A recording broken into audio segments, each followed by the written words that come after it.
Welcome back to Cyber Unfiltered, where we talk 5 to 10 minutes before this that we can't publish on the internet because we'd all be canceled.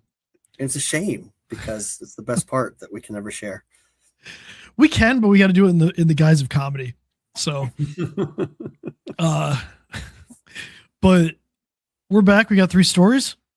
Let's just start kicking it off. So we've talked about ransomware. I don't know how many times, guys. Like, I've lost count. It's literally insane. Yeah. Matt doesn't know either. So it's a weekly occurrence or a daily occurrence. I mean, yeah. Anytime we didn't talk about it, it's just because we wanted to talk about something else more. It was not for a lack of content. And for what it's worth, like, it's not a very common thing. Like the chances of you getting ransomware isn't that high. The problem with it is the impact of it is extreme, right? So, but then, there's also the extortion part of it. Some people are just losing data and they're skipping ransom and they're just sending it to extortion. Say, here, we're going to release your data if you don't pay us. Yeah, I mean, the to that point, the big change they made was they steal the data first, then they encrypt you, then they ransom the encryption part. And when you pay it, they go, hey, we still have your data, so there you go. Hopefully you don't have anything else compromising in there. Yeah, well, we're going to get to triple extortion, quad extortion. I mean, we're going to get to a point where it's just like they're just extorting everybody. And then some of them go after your customers. They'll call them and be like, hey, we hacked this company and they're not paying. So I don't know how many levels of extortion we can go to, but it seems like an MLM at this point. It's a little bit of a pyramid scheme. Especially when you start getting into the fact that there's ransomware as a service that makes the ransomware, and there's people that go out there that actually deploy it, and then it's a whole thing. Anyway, MLM. Yeah, so it's a Ponzi scheme, guys. Everything's a Ponzi scheme. All right, Zscaler's Threat Labs, and they have to use a Z on that for obvious reasons. So they tracked one ransomware campaign for a month, and it profiled 334 organizations and 351 victims. So apparently a few of them got hit multiple times. The profile is interesting. Like, when we think ransomware, who are they going after? Maybe they're going after like the CEO or something like that. Like, they're trying to go after a big fish, right? Yep. Or they're trying to go after like IT to get somebody with privilege, trying to get in as an IT person, which happens all the time. However, in this campaign, they were targeting management, like middle management and slightly above. Because what they were doing is they were looking for not administrative rights. They were looking more for business authority. Who has authority in the business to make a payment? Who has the authority in the business that oversees budgets or vendors or reviews of contracts, holds sensitive records? Those are the people that we want to target. And it's kind of a fascinating thing. The average age was 46. So I'm 46. Kind of like you. Yeah. Yeah. Makes the people my age not look very good. However, I think they should use median because I'm pretty sure it was like something like 30 something to like 70. So if they use the median, probably slanted a little higher. Just saying. Skewed. Yeah. Yeah, they just didn't want to make boomers feel bad. I wasn't supposed to say that. My bad. Anyway, it's true. But they went a lot after controllers. They went after like HR, sales, just operational managers and things like that. So it's really interesting when they go and they publish this data. And then they published that there was 146% more ransomware attempts year over year. And the public extortion cases have risen more than 70%. And the data volume has grown 92%. So that's almost doubled. That's kind of crazy numbers. So this is only one campaign. This is over 1 month. This is not the whole ecosystem. This isn't something like that. Was this phishing based? Most of it, I think, was phishing based to try and get in the mailbox. So, yeah. So a 40-person company, who's the person you want to get to? Name the seat. So one of you. Controller. Ooh, I like that one. Yeah. Controller's good. What's another one? Writes the checks. Somebody in HR. Controller. Someone with authority. Doesn't have to be at the top. HR. HR. Yep. salesperson, right? What if you can get them to, what if you get in their mailbox and you send out a sales proposal, or you change one of the sales proposals? Any of the line managers, because they'll send stuff, they could send stuff back out to people at the company and just spread out laterally that way. Think about in your company, if you're listening, who's somebody in your company that they could get access to? If they got access to, could ruin your day. Could it be an office manager? Could it be a practice manager? Mm-hmm. Right? So how often do we think that those people are being trained on how to identify phishing and cybersecurity things? Not enough. How often do you think they are? It's probably annual training. They're probably not doing it. Do you think they're doing annual training in a lot of companies? No, they're checking the box to say they did. I mean, from my experience, trying to get people to do training or agree to send training to their customer to their employees is the equivalent of pulling teeth. Only easier and less painful. Yeah, they just don't want to do it. They don't want their people wasting time on training. Now, if it's mandated by like HIPAA or something like that, they'll do the annual training or something like that.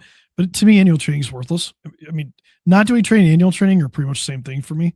Like, how long is somebody going to remember annual training? It's going to go, especially if it's boring. Like little chunks of like continuous education is going to far exceed that. But I want to talk about how they did this. This is kind of cool too. They actually were mapping out LinkedIn, and they were trying. Yeah, they were doing a little bit of open source intelligence, and they were mapping out LinkedIn and really putting together an entire org chart of the companies to do this. Wow! So they know who to target. Now, I've told the story before, but we had a specific one where a salesperson got phished, and this company didn't want to turn MFA on or anything like that. So the person gave up their password. They didn't have a SOC team or anything else looking at the login. So nobody looks at the logs and everything like that. They said that it wasn't worth it. And they phished the salesperson. They read through, realized the person was chummy with the HR manager, sent an email to the HR manager, and got a paycheck transferred out, changed to a bank, where the address was a liquor store. The bank was in Miami. The address on the fake check that they sent, which was awesome, was liquor store. They're just ready to celebrate when that. So they actually sent a real check, not an ACH check. They actually doctored an image, which looked like AI, of a check with a routing number and account number that was a bank in Miami, but they used a real name of a bank with an address of a liquor store in the same city that the salesperson lived. So the HR person didn't think anything. Yeah, didn't think anything else. I think it was canceled. It was a canceled check. Even said cancel it. Yeah, and they changed it, and then they stole a paycheck. And the real bummer is cyber insurance wasn't used here because it was underneath their deductible, so there's really no point in really doing that. So. Yeah. So that brings up a really good point. There's a lot of cyber instances that are happening that aren't getting reported. Yeah. And this wasn't ransomware. This was just literally trying to steal somebody's paycheck. It was a pretty elaborate scheme. I was actually impressed by it. Hey, we got MFA and we got SOC with them after that. So win for me. Trying to look for the pros. I'm trying to look for the positive part of this. But the bigger win is that probably would have stopped it. So hopefully that doesn't. It would have stopped it, but I mean, honestly, in the grand scheme of things, they didn't lose comparatively speaking to the company. They didn't lose that much money. It wasn't like it was a principal amount, for everybody's payroll. Thank God. Yeah. Which I imagine could have happened if you change, certain information with payroll deductions and things like that when you're paying a whole company. So. Yeah. So grand scheme of things, they learned it was a pseudo expensive lesson. Depends on the size of the company. For them, the money was a decimal point. Wasn't really a big deal. For another kind of company, for another smaller company or something like that, might have been a bigger deal. But they got reminded that maybe they should listen, so they did. So, story number 2, though, this may affect you. The other stuff might affect you too, but this definitely will affect you. If you use Microsoft 365, you can do MFA with text messaging, and you can have it call you. I don't know anybody that's ever had Microsoft call them. Do you guys? Have you ever used that? Somebody use that? Yeah, No it's longer. actually pretty unsafe when you think about it, because a random call comes in and said, "This is Microsoft. Press pound to allow the login." Yep. That's all it says. I'll be honest. I've been doing this for a long time, and I never used that one time, so I had no idea. That's all it does is just this pound for login. Yep. Yeah. You don't put. It's not like Apple or the doesn't Apple even- ID or anything like that, or Yeah, where you no give it a code codes, to put in. nothing. Okay. I know Just people pound use this. pound. Allow your login. There's a joke in there someplace. Okay. Can't I can't believe people use imagine it. why they could be getting rid of that. Yes. Well, it's probably expensive too. So anyway, they're getting rid of that. They're going to get rid of SMS, so text messaging. Oh, it's only not been recommended for what, 10 years? Yeah, you know. Even though it is the only option at many banks, which really pisses me off, to be honest. Yeah. I like how they're moving to AppSo for that, but like we'll come back to that. That's a good Mhm. point. This is specifically to try to stop phishing. Passkeys are a way to stop phishing, and Microsoft's moving to them. And you can still use the Authenticator app. They're not getting rid of that. You have a choice. You can use the Authenticator app. You can use the Passkey. The Passkey actually works in the Authenticator app. So if you want to put a 6-digit code in, you can still do that. You're just not gonna be able to get a text. So let's talk about let's give a refresher on passkeys. I think we need to. Yeah, I was gonna say. I think we need to back up and what is a passkey, because a lot of people are familiar with using the Authenticator app where they put in the code or they have to put in a 2-digit number. What's a passkey? Yeah, it's honestly pretty simple. For the most part, a passkey is just generated for that device that you're using. Could be your phone, could be your computer, and it's provided to the website whenever you go to log in, and you don't have to put a password in. It's tied back to your device. You authenticated it. You made a passkey on that device. That passkey gets served to Microsoft in this case, and you can log in from that device. Would I be right to say basically we approve who you are? We prove who you are. We prove you're the right person. Yeah, because you have to. That device is trusted. There's like a trust built between that service and that device. Okay. Yeah, and if you want to get a little more complicated, there are ways to share passkeys, but that's like inside of Apple's ecosystem or some password managers. But for the most part, it's just authenticating your device, saying you have the authority to log in as that device. And when you go there, it goes, hey, I need the passkey, and your device gives the passkey. It's usually tied to biometrics. So like on Windows, if you have like a Windows Hello webcam or a fingerprint reader, it'll store the passkey on the device, and it'll say, okay, do your Windows Hello, either your face or your fingerprint. You do that, it gives a passkey to the website logs you in, or the app, whatever.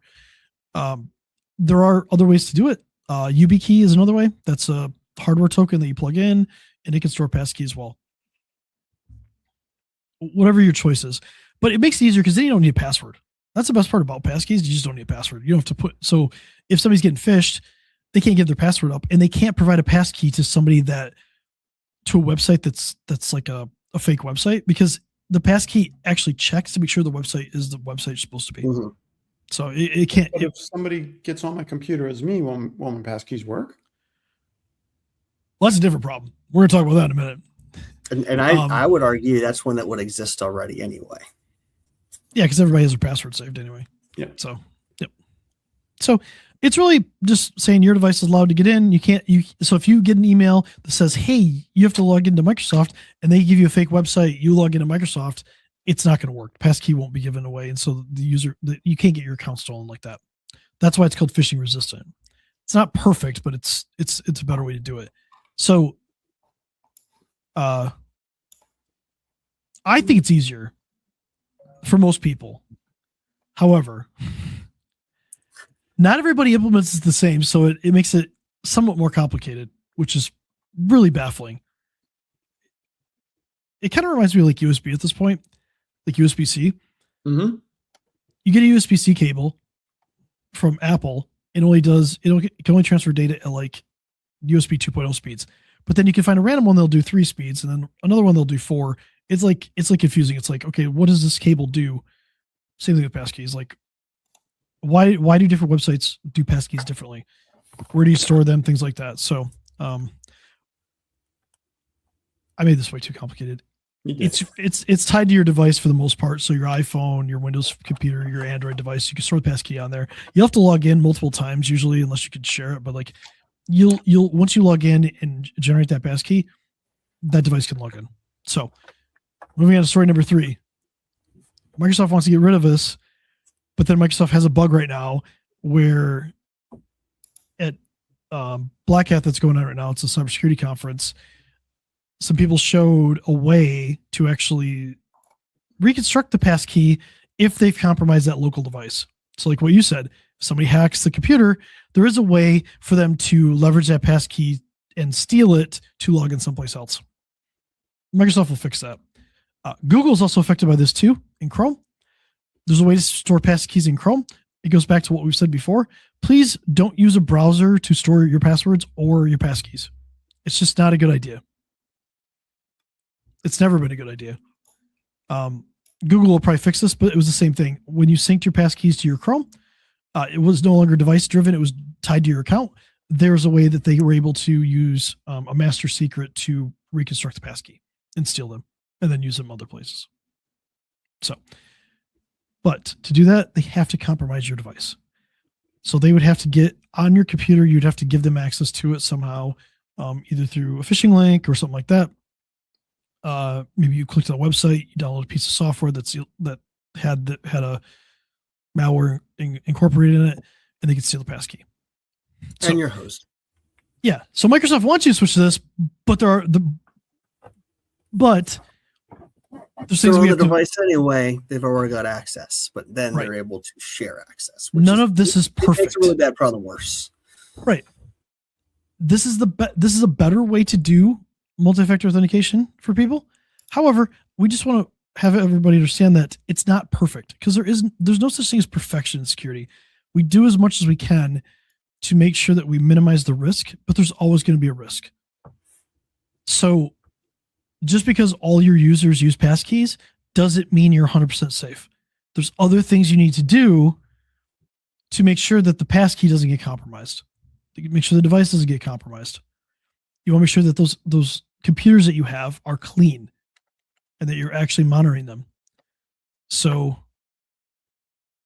as much as we want to talk about protecting logins, because it's really important, because like a lot of people are just logging in now, you still need all these other defenses to make sure that login stays safe. Mm-hmm. Layers of an onion.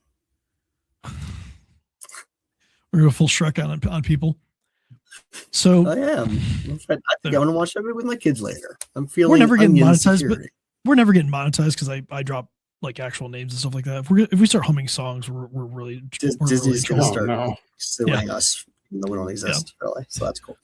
Yeah. So if anybody's watching around, I wonder if we can do that for flock cameras. Ooh. Just a thought. See, I saw one town had the 4 cameras in the town disappear overnight. All of them, yeah, without a Okay. trace, and nobody knows anything. And The magically, poles are left and the poles are there, but that's a different story. this is any what we call store that had a organic. security camera. Suddenly, they said the recordings didn't get anything. It was kind of comical. Really? Okay, let's summarize because this is what we like to call organic content. We did not talk about this at all, but We did I not. think we should. I think we should for a second. So, Okay. just recap real quick. If you get text messages from Microsoft or you get a phone call, for you weirdos out there that like to have the phone call, that's going away. It's going to start in September. They're going to start pushing you towards passkeys. In February, it's gone. There's like February, it's gone. So you have until February for you weirdos that like to get phone calls. But to be clear, So yeah, if you don't jump straight up to the best thing, which is passkey, yeah, there is a middle authenticator is ground. not going away. Sure. So there are 100%. still other options, but the fact of the matter is the phone, it's just not secure. It's just Right. too easy to intercept. So gone. Talk No to option, your no way around it, no way to override it. talk to your IT professional, cybersecurity professional, for how to do this. But just know that it's something that's coming. And that passkeys, they're not perfect because nothing is perfect, but they're the best thing we have right now. Arguably, hardware tokens are better, but like they're way more complicated and nobody likes them. No normal person likes them anyway. Hardcore security people love them. But let's talk about Flock for a second, because this is like, I mean, if we're gonna get canceled, let's just get canceled on Flock. How many of the Flock stories have you seen? I can't keep up, man. Can't keep up. I actually saw a map somewhere that showed where they all were. Okay. I have some comments on this, and I had a conversation the other day with somebody, and they were like, you know, it'd be better if they could store the video footage just at each precinct. And I'm like, yeah, but that defeats the purpose of trying to find like a crime. So you got to be able to search like a large data set. The problem that we have is like Flock has access to all that. A third party, they seem to have free reign on that, which poses a very interesting privacy issue, especially when they start looking at schools and stuff like that. Allegedly, we'll go with allegedly on that one. Did you see what happened in Wisconsin last week with that woman? They tagged her car as involved in a murder investigation, and they pulled guns on her on the street. Yes. Then there was a guy from Wisconsin. Wisconsin's in the news for this one. He was just going across to the state lines to Michigan. He wanted to partake in a little bit of the smoking, and they used it as probable cause to pull him back over when he came back into Wisconsin. Flock cameras. There's a number of other ones. Well, I feel like we can expand a whole thing on this, and I know it crosses some political, not even political lines. That's not right. I mean, it's ethical. This is about as apolitical as possible. This is pretty apolitical. This is one of those times where I feel like it's not the technology that could be our problem. It's the use and the trust of the implementation. So that's a whole thing. Here's a teaser. Next week we'll talk about Flock. The whole thing will be about Flock, and we are going to do our best to absolutely get flamed and canceled by both sides in this discussion. All right. All right. You guys have a good week. And next week is Flock week. All right. You got something? You want to finish with something else? Looking forward to it. No, Flock we're week. done. We're at 22 minutes now. We're done? I don't care about time. Time doesn't matter. But all right. You guys have a good week. And next week is all about Flock.